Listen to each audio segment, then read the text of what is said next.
शिव बाबा याद है ना। ओम शांति। 30 जुलाई 2024 के ईश्वरीय महावाक्य। पहले सुनते हैं मुरली के मुख्य पॉइंट्स। बाबा ने कहा, कोई भी मनुष्य किसका दुख दूर कर नहीं सकता। दुख हरता सुख करता एक मैं ही हूँ। देवताओं को भगवान नहीं कह सकते, परंतु इस बात को कोई समझता ही नहीं। जो समझते हैं वह ब्राह्मण बन औरों को भी समझाते रहते हैं। बाप ही आकर तुमको कर्म अकर्म और विकर्म की नॉलेज सुनाते हैं। इस समय कर्म विकर्म बनते हैं, परंतु सतयुग में कोई विकर्म होता नहीं, इसलिए वहाँ दुख भी नहीं होगा।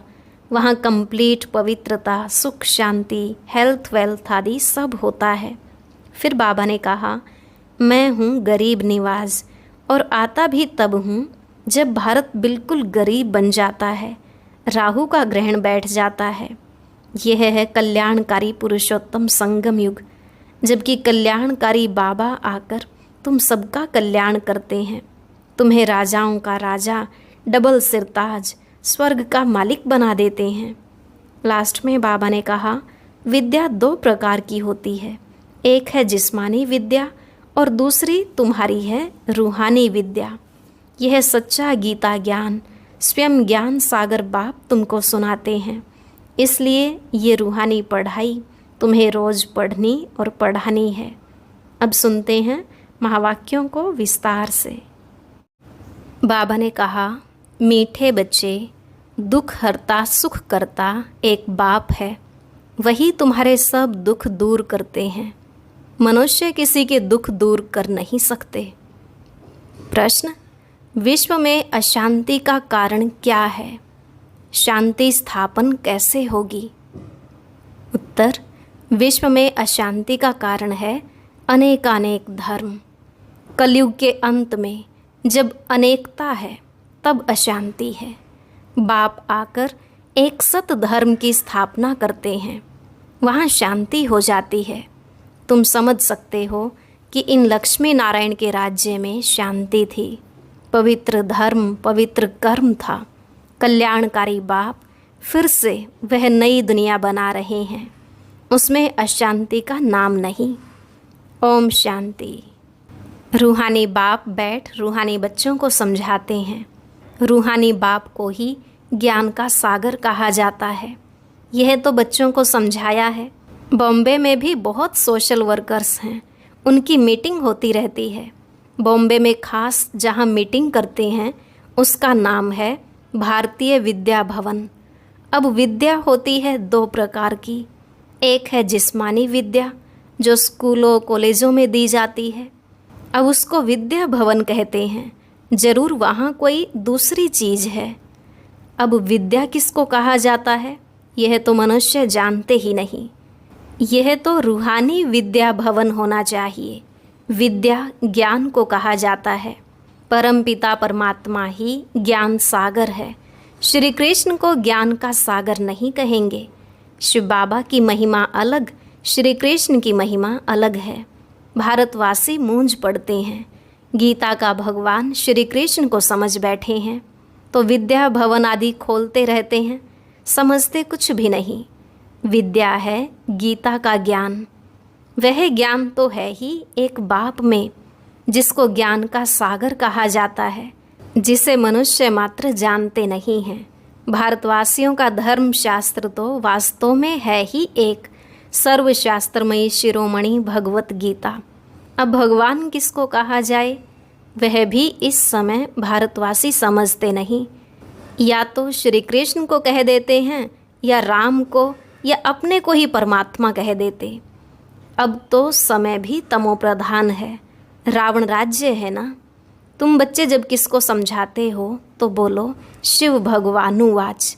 पहले तो यह समझें कि ज्ञान सागर एक ही परम पिता परमात्मा है, जिसका नाम है शिव। शिवरात्रि भी मनाते हैं, परंतु किसको भी समझ में नहीं आता है। जरूर शिव आया हुआ है तब तो रात्रि मनाते हैं। शिव कौन है यह भी नहीं जानते। बाप कहते हैं भगवान तो सबका एक ही है, सब आत्माएं भाई भाई हैं। आत्माओं का बाप एक ही परम पिता परमात्मा है, उनको ही ज्ञान सागर कहेंगे। देवताओं में यह ज्ञान है नहीं। कौन सा ज्ञान? रचयिता और रचना के आदि मध्य अंत का ज्ञान कोई मनुष्य मात्र में नहीं है। कहते भी हैं प्राचीन ऋषि मुनि नहीं जानते थे। प्राचीन का भी अर्थ नहीं जानते। सतयुग त्रेता हुआ प्राचीन, सतयुग है नई दुनिया। वहाँ तो ऋषि मुनि थे ही नहीं। यह ऋषि मुनि आदि सब बाद में आए हैं। वह भी इस ज्ञान को नहीं जानते, नेति नेति कह देते हैं। वही जानते नहीं तो भारतवासी जो अभी तमोगुणी हो गए हैं वह कैसे जान सकते? इस समय साइंस का घमंड भी कितना है। इस साइंस द्वारा समझते हैं भारत स्वर्ग बन गया है। इसको माया का पोंप कहा जाता है। फॉल ऑफ पोंप का एक नाटक भी है। कहते भी हैं कि इस समय भारत का पतन है। सतयुग में उत्थान है, अब पतन है। यह कोई स्वर्ग थोड़े ही है, यह तो माया का पोंप है। इनको खत्म होना ही है। मनुष्य समझते हैं विमान हैं, बड़े बड़े महल, बिजलियां हैं, यही स्वर्ग है। कोई मरता है तो भी कहते स्वर्गवासी हुआ। इससे भी समझते नहीं कि स्वर्ग गया तो जरूर स्वर्ग कोई और है ना। यह तो रावण का पोंप है। बेहद का बाप स्वर्ग की स्थापना कर रहे हैं। इस समय है चटा भेटी माया और ईश्वर की, आसुरी दुनिया और ईश्वरीय दुनिया की। यह भी भारतवासियों को समझाना पड़े। दुख तो अजुन बहुत आने वाले हैं, अथाह दुख आना है। स्वर्ग तो होता ही है सतयुग में, कलयुग में हो न सके। यह भी किसको पता नहीं पुरुषोत्तम संगम युग किसको कहा जाता है।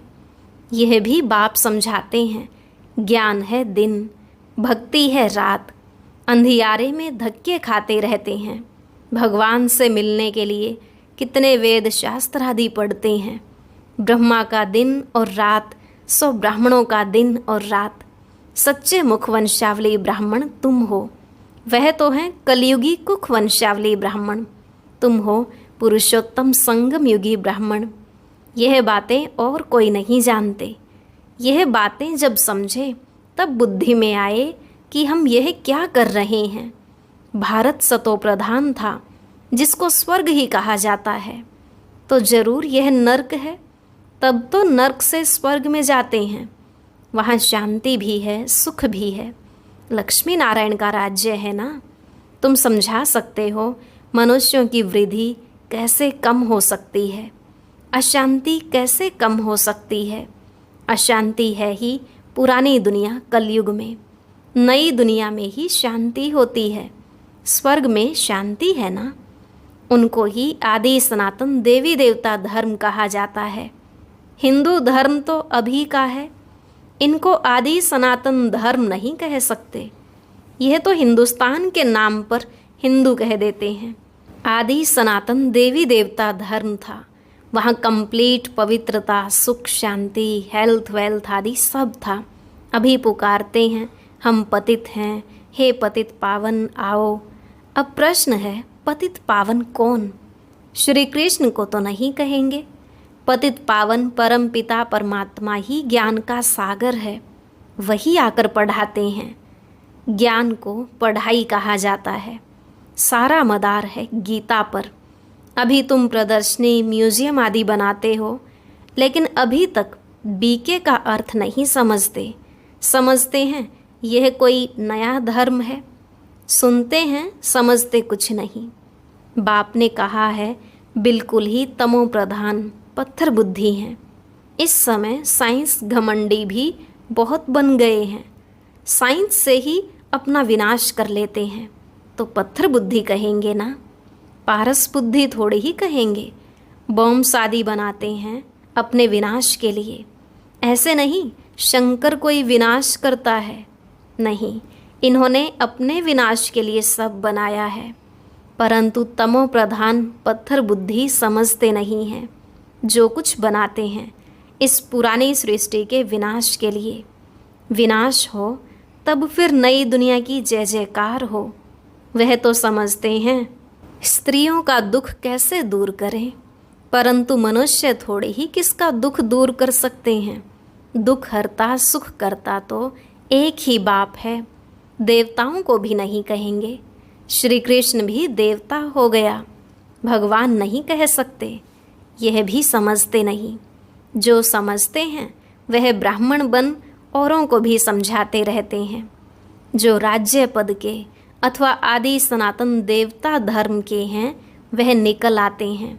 लक्ष्मी नारायण स्वर्ग के मालिक कैसे बने, क्या कर्म किया जो विश्व के मालिक बने।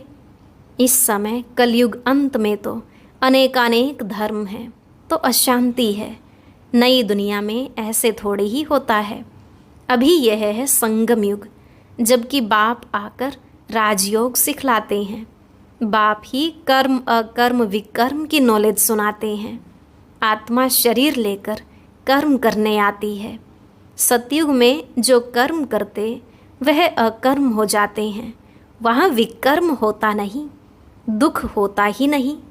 कर्म अकर्म विकर्म की गति बाप ही आकर अंत में सुनाते हैं। मैं इनके बहुत जन्मों के अंत के भी अंत में आता हूँ, इस रथ में प्रवेश करता हूँ। अकाल मूर्त आत्मा का यह रथ है, सिर्फ एक अमृतसर में नहीं, सभी मनुष्यों का अकाल तख्त है। आत्मा अकाल मूर्त है, यह शरीर बोलता चलता है। अकाल आत्मा का यह चैतन्य तख्त है। अकाल मूर्त तो सभी हैं, बाकी शरीर को काल खा जाता है। आत्मा तो अकाल है, तख्त तो खलास कर देते हैं। सतयुग में तख्त कोई बहुत थोड़े ही होते हैं, इस समय करोड़ों आत्माओं के तख्त हैं। अकाल आत्मा को कहा जाता है। आत्मा ही तमो प्रधान से सतो प्रधान बनती है। मैं तो एवर सतो प्रधान पवित्र हूँ, भल कहते हैं प्राचीन भारत का योग, परंतु वह भी समझते हैं श्री कृष्ण ने सिखाया था। गीता को ही खंडन कर दिया है, जीवन कहानी में नाम बदल दिया है, बाप के बदले बच्चे का नाम डाल दिया है। शिवरात्रि मनाते हैं, परंतु वह कैसे आते हैं यह जानते नहीं हैं। शिव है ही परम आत्मा, उनकी महिमा बिल्कुल अलग है, आत्माओं की महिमा अलग है। बच्चों को यह पता है राधे कृष्ण ही लक्ष्मी नारायण हैं। लक्ष्मी नारायण के दो रूप को ही विष्णु कहा जाता है। फर्क तो है नहीं, बाकी 4 भुजा वाला 8 भुजा वाला कोई मनुष्य होता नहीं है। देवियों आदि को कितनी भुजाएं दे दी हैं, समझाने में समय लगता है। बाप कहते हैं मैं हूँ ही गरीब निवाज, मैं आता भी तब हूँ जब भारत गरीब बन जाता है। राहु का ग्रहण बैठ जाता है, बृहस्पति की दशा थी, अब राहु का ग्रहण भारत में तो क्या सारे वर्ल्ड पर है। इसलिए बाप फिर भारत में आते हैं, आकर नई दुनिया स्थापन करते हैं जिसको स्वर्ग कहा जाता है। भगवानुवाच मैं तुमको राजाओं का राजा, डबल सिरताज, स्वर्ग का मालिक बनाता हूँ। 5000 वर्ष हुआ जबकि आदि सनातन देवी देवता धर्म था, अभी वह है नहीं, तमो प्रधान हो गए हैं। बाप खुद ही अपना अर्थात रचयिता और रचना का परिचय देते हैं। तुम्हारे पास प्रदर्शनी म्यूजियम में इतने आते हैं, समझते थोड़े ही हैं, कोई बिरले समझकर कोर्स करते हैं। रचयिता और रचना को जानते हैं। रचता है बेहद का बाप, उनसे बेहद का वर्षा मिलता है। यह नॉलेज बाप ही देते हैं। फिर राजाई मिल जाती है तो वहाँ नॉलेज की दरकार नहीं। सदगति कहा जाता है नई दुनिया स्वर्ग को, दुर्गति कहा जाता है पुरानी दुनिया नर्क को। बाप समझाते तो बहुत अच्छी तरह से हैं, बच्चों को भी ऐसे समझाना है, लक्ष्मी नारायण का चित्र दिखाना है। यह विश्व में शांति स्थापन हो रही है। आदि सनातन देवी देवता धर्म का फाउंडेशन है नहीं जो बाप स्थापन कर रहे हैं। देवताओं का पवित्र धर्म पवित्र कर्म था, अभी यह है ही विशेष वर्ल्ड। नई दुनिया को कहा जाता है वाइसलेस वर्ल्ड, शिवालय। अब समझाना पड़े तो विचारों का कुछ कल्याण हो। बाप को ही कल्याणकारी कहा जाता है। वह आते ही हैं पुरुषोत्तम संगम युग पर। कल्याणकारी युग में कल्याणकारी बाप आकर सबका कल्याण करते हैं। पुरानी दुनिया को बदल नई दुनिया स्थापन कर देते हैं। ज्ञान से सद्गति होती है। इस पर रोज़ टाइम लेकर समझा सकते हो। बोलो, रचता और रचना के आदि मध्य अंत को हम ही जानते हैं। यह गीता का एपिसोड चल रहा है जिसमें भगवान ने आकर राजयोग सिखाया है, डबल सिरताज बनाया है। यह लक्ष्मी नारायण भी राजयोग से यह बने हैं। इस पुरुषोत्तम संगम युग पर बाप से राजयोग सीखते हैं। बाबा हर बात कितना सहज समझाते हैं। अच्छा, मीठे मीठे सिकिलधे बच्चों प्रति माता पिता बाप दादा का याद प्यार और गुड मॉर्निंग। रूहानी बाप की रूहानी बच्चों को नमस्ते। रूहानी बच्चों की रूहानी बाप दादा को नमस्ते नमस्ते, गुड मॉर्निंग, शुक्रिया बाबा, शुक्रिया। धारणा के लिए मुख्य सार। पहला पॉइंट, राजयोग की पढ़ाई सोर्स ऑफ इनकम है, क्योंकि इससे ही हम राजाओं का राजा बनते हैं। यह रूहानी पढ़ाई रोज़ पढ़नी और पढ़ानी है। दूसरा, सदा नशा रहे कि हम ब्राह्मण सच्चे मुख वंशावली हैं। हम कलयुगी रात से निकल दिन में आए हैं। यह है कल्याणकारी पुरुषोत्तम युग। इसमें अपना और सर्व का कल्याण करना है। आज का वरदान, हर श्रेष्ठ संकल्प को कर्म में लाने वाले मास्टर सर्वशक्तिमान भव। हर श्रेष्ठ संकल्प को कर्म में लाने वाले मास्टर सर्वशक्तिमान भव। बाबा ने कहा, मास्टर सर्वशक्तिमान माना संकल्प और कर्म समान हो। अगर संकल्प बहुत श्रेष्ठ हो और कर्म संकल्प प्रमाण न हो तो मास्टर सर्वशक्तिमान नहीं कहेंगे। तो चेक करो, जो श्रेष्ठ संकल्प करते हैं वो कर्म तक आते हैं या नहीं। मास्टर सर्वशक्तिमान की निशानी है कि जो शक्ति जिस समय आवश्यक हो वो शक्ति कार्य में आए। स्थूल और सूक्ष्म सब शक्तियाँ इतना कंट्रोल में हो जो जिस समय जिस शक्ति की आवश्यकता हो उसे काम में लगा सके। स्लोगन, ज्ञानी तू आत्मा बच्चों में क्रोध है तो इससे बाप के नाम की ग्लानि होती है। ज्ञानी तू आत्मा बच्चों में क्रोध है तो इससे बाप के नाम की ग्लानि होती है। अच्छा, ओम शांति। अब सुनते हैं आज की अव्यक्त मुरली। इसके लिए ऊपर दिए गए बॉक्स पर क्लिक करें।